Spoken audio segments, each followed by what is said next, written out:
95 news speed news కి స్వాగతం. దేశంలో ఏ నగరంలో లేనంత అభివృద్ధి హైదరాబాద్ లో జరుగుతుందని మంత్రి కేటీఆర్ చెప్పారు. తమ ప్రభుత్వం ఏకకాలంలో అభివృద్ధి సంక్షేమం లక్ష్యాలతో ముందుకెళ్తోందని అన్నారు.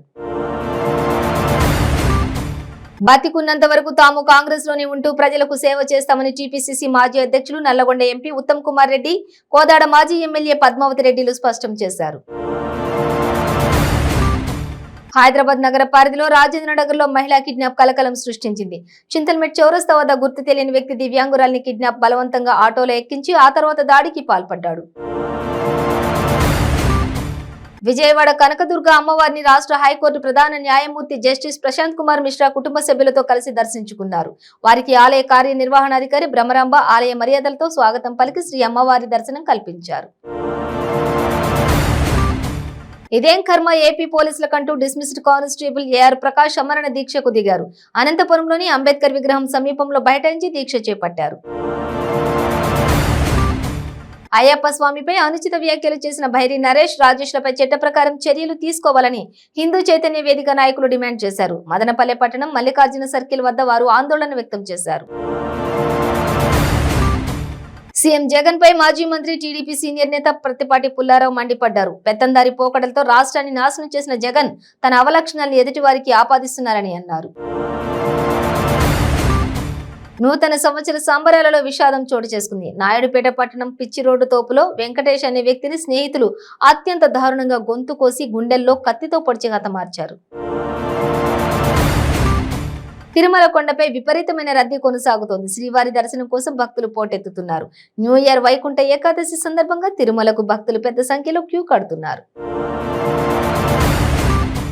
తిరుపతి జిల్లా సత్తివేడు వరదయ్యపాలెం మండలంలోని సీసీఎల్ కంపెనీకి పక్కన ఉన్న లేబర్ షెడ్ల వద్ద విఎం కన్స్ట్రక్షన్స్ కంపెనీలో పనిచేస్తున్న ఇద్దరు డ్రైవర్ల మధ్య చోటు చేసుకున్న ఘర్షణ హత్యాయత్నానికి కారణమైన ఘటన గత అక్టోబర్ 28న చోటు చేసుకుంది.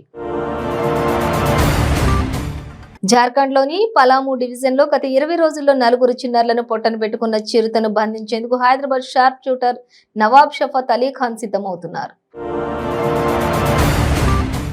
వైకుంఠ ఏకాదశి సందర్భంగా తెలంగాణలోని ప్రముఖ ఆలయాల్లో భక్తుల రద్దీ పెరిగింది. యాదగిరిగుట్ట శ్రీ లక్ష్మీ నరసింహస్వామి ఆలయం భక్తులతో కిటకిటలాడుతోంది. నరసింహుని దర్శనం కోసం భక్తులు బారులు తీరారు. ఖమ్మం జిల్లా అభివృద్ధికి ఎంతో కృషి చేశానని బీఆర్ఎస్ సీనియర్ నేత మాజీ మంత్రి తుమ్మల నాగేశ్వరరావు అన్నారు. 40 ఏళ్లలో 3 సీఎంలతో పనిచేశానని మాజీ మంత్రి తుమ్మల తెలిపారు.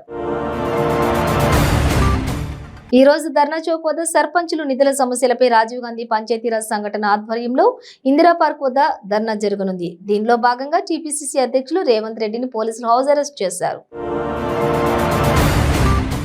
సిద్దిపేటలోని వెంకటేశ్వర ఆలయంలో మంత్రి హరీష్ రావు ఉత్తర ద్వార దర్శనం చేసుకున్నారు. ఈ సందర్భంగా స్వామివారికి స్వర్ణ కిరీటం అందజేశారు. నిజామాబాద్ జిల్లా సారంగపూర్ శివార్లో rowdy sheeter Ibrahim Chavus alias jungle Ibbu దారుణ హత్యకు గురయ్యాడు. బర్త్డే పార్టీలో కత్తులతో పొడిచి రాళ్లతో కొట్టి చంపారు. ఏపీలో వైసీపీ బీజేపీ మధ్య మాటల యుద్ధం ముదురుతోంది. బీజేపీ నేత రాజ్యసభ ఎంపీ జీవీఎల్ నరసింహారావు మంత్రి గుడివాడ అమర్నాథ్ పై మండిపడ్డారు. విభజన చట్టంలో హామీలపై బహిరంగ చర్చకు రావాలని అమర్నాథ్ కు సవాల్ విసిరారు. గుంటూరు నగరంలో అయ్యప్ప సేవా సమైక్య రాష్ట్ర అధ్యక్షులు సిరిపురపు శ్రీధర్ శర్మ ఆధ్వర్యంలో వేలాది మంది అయ్యప్పలు నిరసన మార్చ్ నిర్వహించారు. నాస్తిక వాదులు ఒళ్లు దగ్గర పెట్టుకుని ప్రవర్తించాలని, లేని పక్షంలో వారిలో ఉన్న రాక్షస ఆత్మలకు దేహశుద్ధి తప్పదని శ్రీధర్ హెచ్చరించారు. కాపు రిజర్వేషన్ల సాధన కోసం పాలకొల్లులో నేటి నుంచి నిరవధిక నిరాహార దీక్ష చేస్తున్నట్లు ప్రకటించిన మాజీ మంత్రి కాపు సంక్షేమ సేవా వ్యవస్థాపక అధ్యక్షులు చేగొండి హరిరామ జోగయ్యను గత రాత్రి పోలీసులు బలవంతంగా ఆసుపత్రికి తరలించారు. తిరుమల శ్రీవారిని పలువురు ప్రముఖులు దర్శించుకున్నారు. వీఐపీ విరామ సమయంలో Jammu Kashmir lieutenant governor Manoj Sinha, deputy సీఎంలు ముత్యాల నాయుడు, నారాయణ స్వామి, డిప్యూటీ స్పీకర్ వీరభద్ర స్వామి, నటుడు రాజేంద్ర ప్రసాద్ పలువురు దర్శించుకుని ప్రత్యేక పూజలు చేశారు.